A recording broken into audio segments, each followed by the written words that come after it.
Hello guys, you alright? Red Pill Phil, still here in Birmingham at the site where the reefs have been laid. Basically I was conducting interviews and I had this brilliant chap that's been waiting politely for me to finish, and the guy's called Mick the Ticket. Yeah, amongst many other names, but yeah. Apparently quite prolific guy for getting out and about and spreading the message. So, Mick the Ticket, Well, over to you, mate. Thank you very much, Phil. Good man. I respect you for sticking up for David Icke. And David Icke, by the way, if you've never heard him speak, if you haven't read one of his books and you've only read The Sun and seen him on TV for 2 minutes, you really don't know anything about the guy if you think he's a nutter. They try and ban him for a reason, because he's dropping truth bombs. You don't have to agree with everything he says. But I came here today, I'm not a football lad. I was probably when I was about 8 when I was supporting Brazil in the World Cup or something, but I come here today because I actually wanted to get up on the stage and say something. 12 years ago, the day of 7/7, a man went on television, his name's Peter Power. I've been talking about it on a street level for the last couple of years. Well, I've actually been talking about it 12 years, but very prolifically, if you like, the last 2 years. Right. So he went on telly and he said, on the day of 7/7, we were doing drills this morning, he's a counter-terrorism bloke for a private company at this stage, at the same 3 stations that got blown up. Well, there's about 300 stations odd in London, something like that.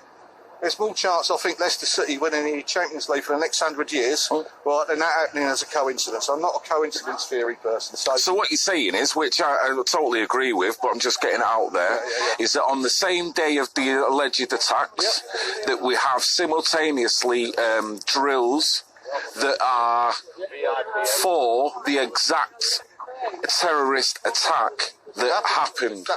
So, to me, how can you have that go on when you've got a drill and then you've got the actual attack itself? It's impossible. So it makes you question what's going on. I thought, oh my God, the country's going to wake up tomorrow and there's going to be questions asked. Peter Power, I'm not saying he was involved in it. I'm saying he wasn't pulled in for questioning or people around him. Now, the thing about it is... But when he come on Sky and said what he'd said... Well, he went on a few channels. That was right. BBC, the bit I showed you. Why do you think he done that? I think they're laughing at us. I think they're laughing at, what's really going... Oh, I've got to say something now.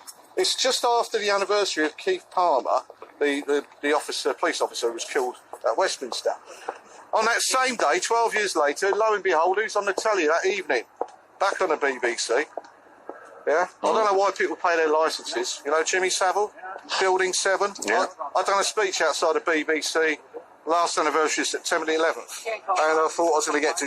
I had some very nasty looks from strange-looking people. I was doing what I'm talking about now, Peter Power. So Keith Palmer, just over a year ago, actually, when he got murdered. Now, it was breaking news. I was watching it as breaking news. All the eyewitnesses at the start said there was 2 people in that car. Breaking news, being interviewed live. A white guy and a black guy. The people said, the white guy got out, ran the opposite way from where the black guy did. And then he killed the cop, didn't he, the guy? So, within less than an hour, 45, something, whatever it was. I know loads of people who've seen that, by the way, live that day. It turned into one person. So, I don't know what these people who'd seen 2 people earlier on had been smoking, but they hadn't been smoking anything. They were telling the truth. So obviously we know we get lied to every day of our lives. Right? British Brainwashing Corporation. So what do you think the implications are of running drills simultaneously? Well, they were doing it on 9/11, as we know. Yep. The implications is false flag attacks. Some attacks are genuine, but a lot of the time they're not. And it's the implications of the problem, reaction, solution situation.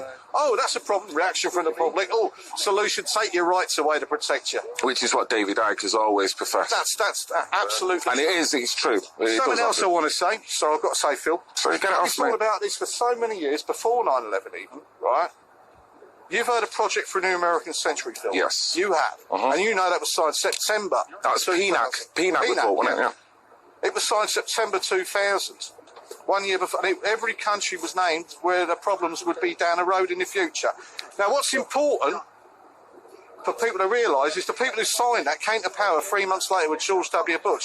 And all the countries... Oh, the neocons. The neocons, but they had dual nationality, right, yeah? The majority of them... Well, we know. We know. And this goes back to David Icke and possibly why he's getting shut down every time he goes.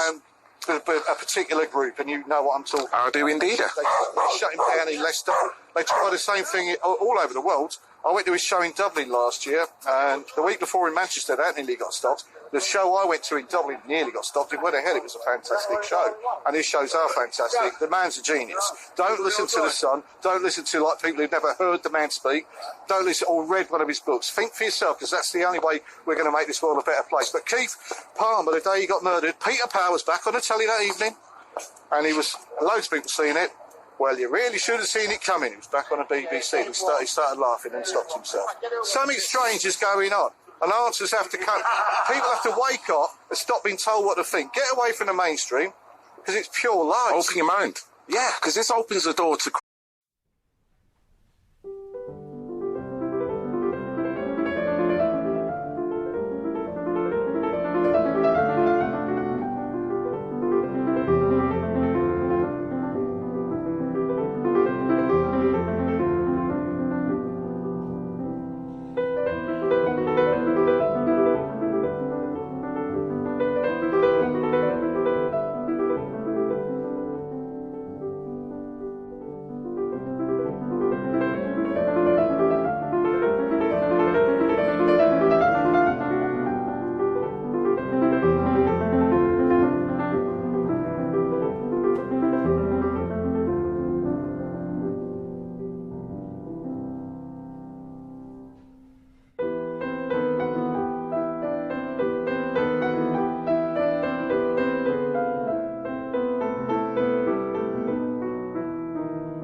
country. Oh, the neocons. The neocons, but they had dual nationality, right? Yeah, the majority of them. Well, we know. We know. And this goes back to David Icke and possibly why he's getting shut down every time he goes.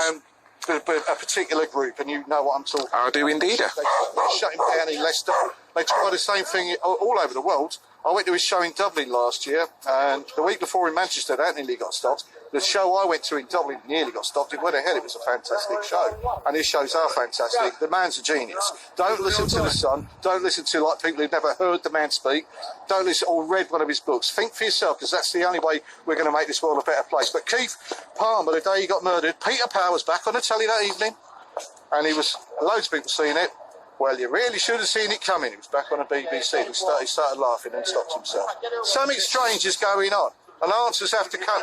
People have to wake up and stop being told what to think. Get away from the mainstream, because it's pure lies. Open your mind. Yeah. Because this opens the door to crisis actors, which a lot of people laugh at when you mention that. Yeah. I know Alex Jones has mentioned it a lot, and he's been castigated for it, and he's moved away from that now. When you talk about others, you know, Sandy Hook and all this kind of, it all gets into the tinfoil and conspiratorial kind of events that gone on. But what you're saying there's a lot of truth to it, because it's underveiling of it all. It's there in the open, but people cannot see it. Because it's like the bottom of a big pile of books. And when you've got people coming on and, you know, on Sky News and all the other mainstream, and actually saying, yep, there was drills simultaneously on the day. Now, one reason why they say drills might be happening is because when the police are running around, there's an element of confusion. So it can give people cover. You know, if these people are running a drill, and at the same time, it can give that element of confusion where no one knows what the hell is going on, because everyone's running about here. So that's one of the reasons why they run these drills simultaneously. Well, I think there needs to be a lot of people have to start thinking for themselves, getting away from the mainstream media completely.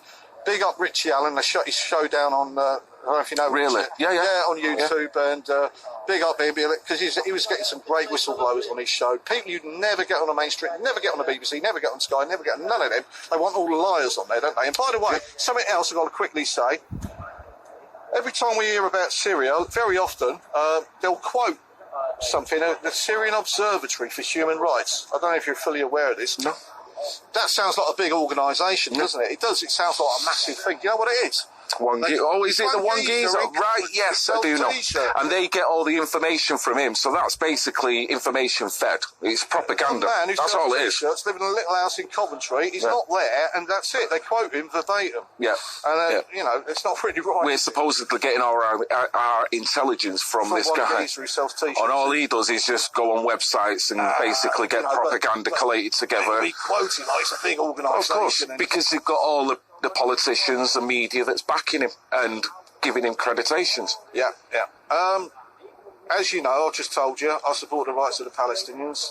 They're the indigenous people. I've got nothing against Jewish people. My first partner was half Jewish. I have nothing against those people. But the rights of them in their own country, about a month ago, they knocked down 32 houses and whatnot to build illegal settlements where the people have always lived. Now, that's not right. No one's doing nothing about it, you know? If you stick up for... I'm not anti-anyone. We're all spirit. That's what we are, like we discussed earlier, Phil. We all carry on. But I'm not anti-anyone. If I'd have been born in Palestine, I'd probably have been a Muslim. I might have been a Christian, because there's lots of Christian Palestinians. And I've got nothing against Jewish people. But you know what? There's a lot of terrible things happening there at the moment. And since, I'll be honest, since Trump's come over, took charge in America, they got a free ticket to do what they want. Benjamin Netanyahu, as I'll call it. Right? Yeah. So I'll stick up for people when it's... You've got to think for yourself, people. Something's got to be asked about Peter Power. Something's got to be... I want you to get up and speak, because I'm not one of the football lads, you see. I'm an individual. Well, by the way... I wanted to get up there and tell everyone. I just want to say as well, what I'll be doing when I do upload this interview, to accompany it, in the descriptions, I will be putting that video, Peter Power, which I do believe it's Peter Power 77. So I will be putting that in the descriptions, and if need be, I'll upload it into the channel myself. Because this is something that, since 9/11, has really got my goat. I can see the manipulation, I can see how we're all being hoodwinked, and from the strength of that, I can see how all our liberties have been stripped one by one through the problem, reaction, solution scenario. You know, they've created it. Reaction. Yeah. When I was watching 9/11 that day, I thought, oh my God, this is how they're doing it. The Project for a New American Century is the excuse now. Which one of the major lines in the PNAC report was, we need a new Pearl Harbor. That is the line that stuck to me. Version. And Bush came on a couple of days later and said, this is our Pearl Harbor. I thought, you cheeky bastard. Right in front of you. I've got to say something. Many years ago, I got arrested in this city. I'm not from Birmingham. I come here a lot. I was in a bar in New Street Station, the old bar they used to have years ago. It was. I've got nothing against anyone. There was a load of British soldiers there about to go off to Iraq. It was around the time of the invasion. And I spoke to them. I'd had a couple of beers, but I did speak to them. I said, have any of you boys, I was just trying to wake them up, any of you heard about the Project for a New American Century? Do you know why this is all happening? Why you're going there? Because this was planned, signed well before 9/11. And none of them had heard Project for a New American Century. I'd probably had a couple of drinks. There was a little bit of whatever. Nothing against them. If any of them are watching this now, they might remember. I don't know. But you only had to check that out afterwards. I know they're not allowed to ask questions. Yeah, you know. But you know what? All I've got to say on that one is I hope none of them lads lost their lives or got hurt. And I hope they now know about the Project for the New American Century, because I think we need to round up the politicians like Tony Blair and people like that who politics is a hoax. It's a hidden hand behind there controlling everything. He's giving the illusion that we've got a choice every 4 or 5 years.